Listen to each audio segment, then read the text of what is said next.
de ver uma carreata aqui em Campinas. E vídeos de depoimentos angustiados de empresários estão sendo viralizados, né? Assim, de uma forma bem intensa nas últimas semanas. Inclusive em Belém, no Pará, né, no auge do pico de infecção na cidade, o prefeito anunciou que o serviço das empregadas domésticas será considerado essencial durante a pandemia, né? Isso só mostra que o nosso passado escravocrata ainda está inerente à alma cultural de parte da população brasileira, né? Mesmo havendo um consenso científico indicando que o afrouxamento das medidas de isolamento resultará em mais mortes, os ricos deste país, a elite, está disposta a pagar para ver. Afinal, como afirmou o presidente da XP Investimentos nessa semana, o país está indo bem no controle do coronavírus e o pico de doença nas classes altas já foi atingido. Ele falou isso numa live, cara. Apesar da ciência continuar fazendo previsões catastróficas para o Brasil, o mercado financeiro já não vê mais motivo para o alarmismo. Na última quinta-feira, Bolsonaro assinou um decreto que amplia o rol de atividades essenciais. O presidente juntou uma penca de empresários sedentos pela volta das atividades econômicas e foi até o Supremo Tribunal Federal sem avisar ninguém. Como se fosse o chefe do tribunal, ele passou a transmitir a reunião ao vivo na internet sem avisar o presidente da casa. Apesar do gesto autoritário, o ministro Dias Toffoli, de uma forma covarde, recebeu a todos com cordialidade e afirmou que o governo Bolsonaro e as instituições estão trabalhando muito bem no combate à pandemia, apesar do que sai na imprensa. Até porque o pior para as elites já passou, né, Toffoli?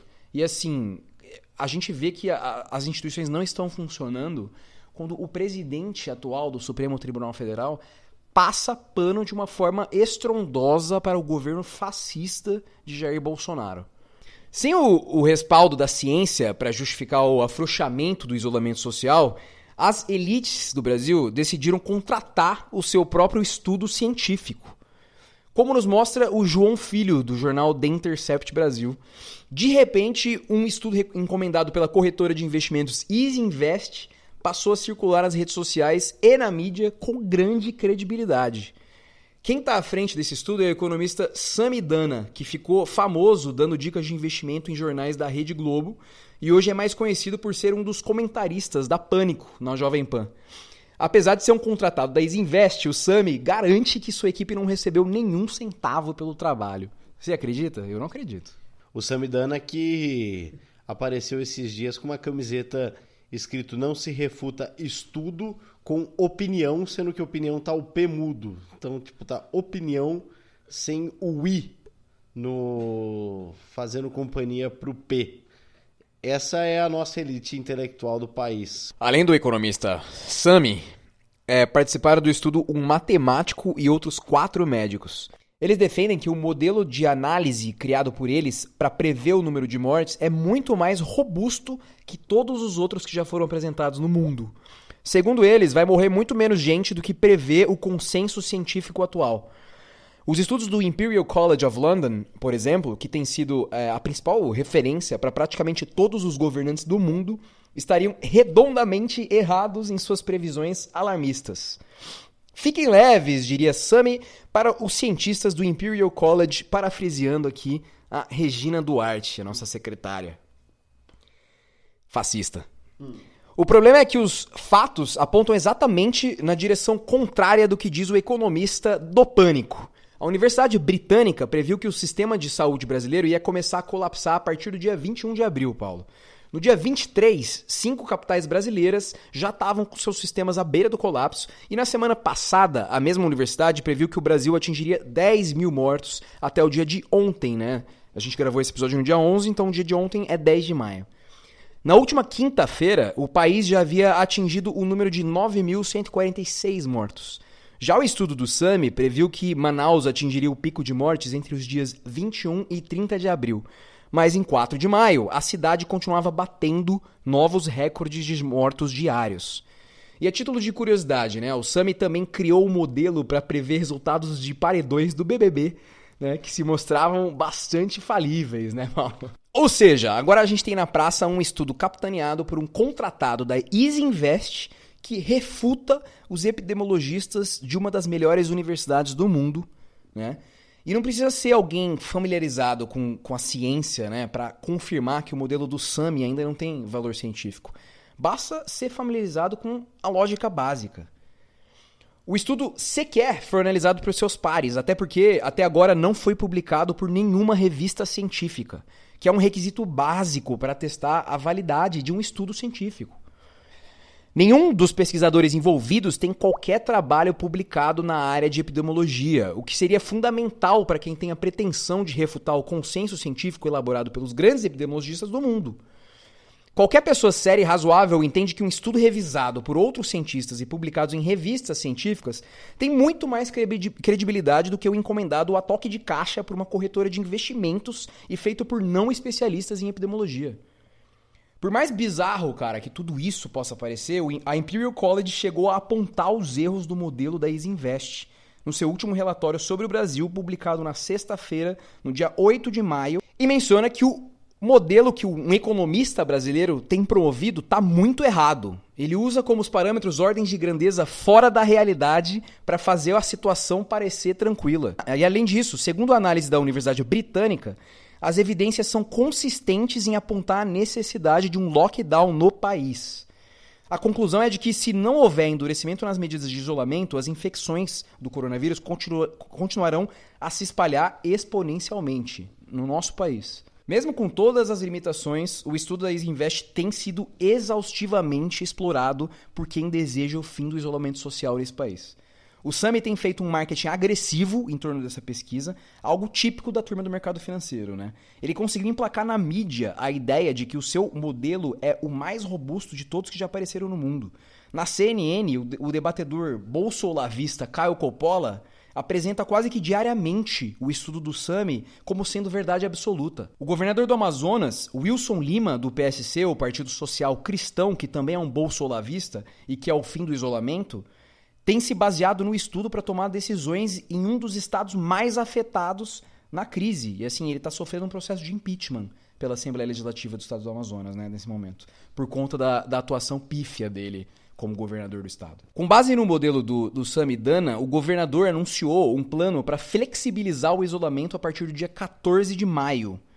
E uma outra curiosidade, o SAMI já teve negócios com o atual secretário da Fazenda do Amazonas. Eles foram sócios de uma empresa que presta consultoria em gestão empresarial. Além disso, o governador do Paraná, Ratinho Júnior, que é um outro bolsolavista, também quis ouvir o SAMI para tomar as decisões do enfrentamento à pandemia no estado.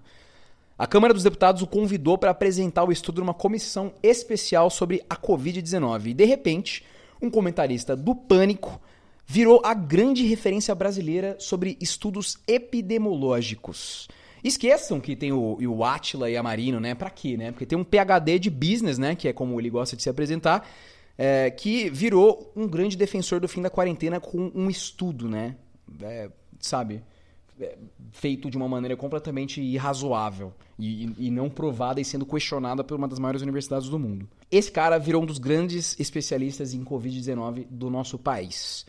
O modelo dele virou queridinho entre os que querem a reabertura da economia porque os picos de infecção aparecem nele muito antes do que prevê o consenso científico real. Isso justificaria por si só uma antecipação no fim da quarentena, né? Apesar do estudo dele não recomendar o fim da quarentena de forma escrita, o marketing feito em torno dele transformou no principal argumento dessas pessoas que desejam acabar com a quarentena, né? Então, de novo, é aquele conceito do duplo pensar orwelliano, né? A pessoa defende coisas contraditórias, mas o estudo te dá a possibilidade de defender sem dizer que o estudo defendia o fim do isolamento. Eles usam dessa malícia, né, para conseguir ganhar na argumentação. Enquanto a ciência de verdade recomenda que os governantes brasileiros cogitem o lockdown, a ciência do mercado financeiro forneceu um alívio de consciência para os ricos que defendem o fim de isolamento social em nome de uma salvação econômica que é fictícia. É salvação econômica só para eles. Graças a uma empresa do mercado financeiro, aqueles que negavam o consenso científico já têm uma pesquisa científica para chamar de sua, né? Apesar de não ser, né? Essa é a loucura do que a gente está vivendo hoje. Depois que passou a ser questionado no Twitter por tudo que já foi exposto aqui nesse podcast, o economista bloqueou os críticos, né? Mesmo aqueles que propuseram um debate respeitoso. E também acusou os jornalistas e cientistas de boicotar a pesquisa, né? E chamou de militante quem defende o consenso científico dos países. A preocupação do Sami está em descredibilizar o consenso científico. O seu objetivo não é a busca pelas verdades, mas é estabelecer uma falsa disputa de narrativas entre pesquisas. Se irritar com perguntas e críticas sobre o estudo não me parece ser a postura adequada de um pesquisador. Né? Parece mais adequado ao militante do mercado financeiro que está sedento para que a atividade econômica volte ao normal conforme quer o nosso governo fascista. Só para finalizar isso, no mês passado, né, o Papa Francisco apontou para o risco da humanidade ser golpeada por um vírus ainda pior, o do egoísmo e o da indiferença.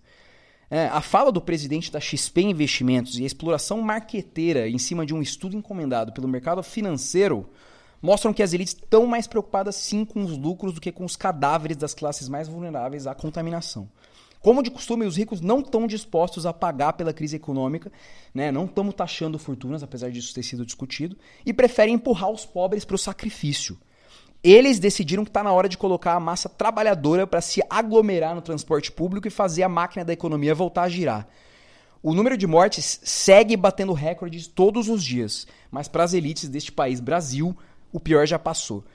E é isso que eu chamo de consciência de classe, né? Eles sabem muito bem onde eles estão e a gente aqui brigando por coisa pouca, Paulo do Vale. É impressionante o quanto o Brasil e o brasileiro lidou e tem lidado errado com essa pandemia e o quanto isso vai atrasar cada vez mais o nosso processo de retorno, cara. É isso que as pessoas precisam entender. Cara, Henrique Meirelles falou o óbvio essa semana. O que causa problema na economia é a pandemia. Não é a questão das pessoas ficarem em casa. Porque, meu amigo, quem vai comprar um carro nesse período? Quem vai comprar roupa nesse período? Se as pessoas tivessem sido orientadas, né, pelo governo da forma correta a ficarem em casa, a gente já poderia estar num processo talvez parecido com o da Europa, de uma tentativa de sair, que a gente ainda não sabe se vai dar exatamente certo. Algo muito devagar.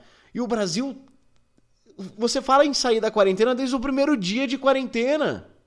E aí, pessoas como eu, como o Léo, como você, nosso ouvinte, que conseguiu, que se propôs a ficar em casa, porque eu sei que também tem ouvinte nosso, por exemplo, jornalista que trabalha e que teve que ir pra rua. A gente já tá de saco cheio, o brasileiro já tá de saco cheio, quem levou a sério, e a gente ainda pode ter um lockdown pela frente. E vai ter que ser um lockdown firme e forte, de pelo menos 2 semanas, que já provavelmente vai acontecer no Rio de Janeiro. A gente já era para estar, talvez, começando a pensar no freio da primeira curva, porém essas pessoas, mesmo com o número de mortos subindo todos os dias, os números de casos subindo todos os dias, as pessoas falam em fim da quarentena e de que já deu, sendo que nem elas se recolheram, essas pessoas, em nenhum momento elas se recolheram, porque elas estão aí, são empresários, enfim. Cara, não existe uma luz no fim do túnel pro Brasil com esse tipo de discurso que o Léo trouxe. Não existe. O brasileiro, ele tem zero senso de coletividade. Ele só enxerga dentro da sua bolha. Sabe? A minha quarentena, ela é de um jeito. A quarentena de uma outra pessoa é de um outro jeito, que tá vivendo um drama maior do que o meu. E é por isso que eu tenho que ficar na minha casa, cara. É por isso que eu tenho que ficar na minha casa. E é por isso que eu tô há 2 meses já sem ver meus amigos, tô há 100 dias sem ver a minha mãe, porque eu quero que esse momento passe o mais rápido possível para que o cara que ficar na casa dele sem trabalho não se ferre tanto, para passar mais rápido, porque as pessoas possam retomar seus empregos, possam achar novos empregos para quem perdeu o emprego. E é isso que as pessoas não estão entendendo, cara. É isso que as pessoas não estão entendendo. Assim, é um ato nosso de proteção ao outro, sabe? Quem não entendeu isso ainda, Por que não entendeu? Por que não entendeu? Porque existem esses sinais que vêm de cima.